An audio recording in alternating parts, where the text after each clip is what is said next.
How do you navigate the demanding dynamics of the corporate world and stand out in high-pressure environments?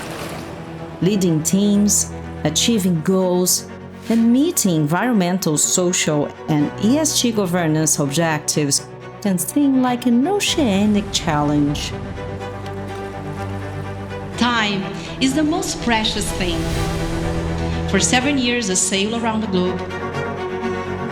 Extreme situations taught me to respect nature.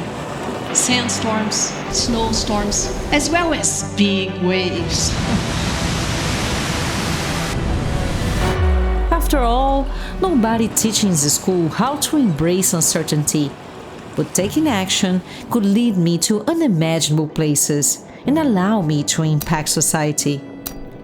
I combine creativity and provocation to bring awareness to planet conservation. I'm this woman.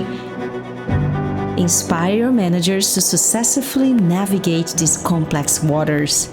Get in touch and schedule a talk or workshop.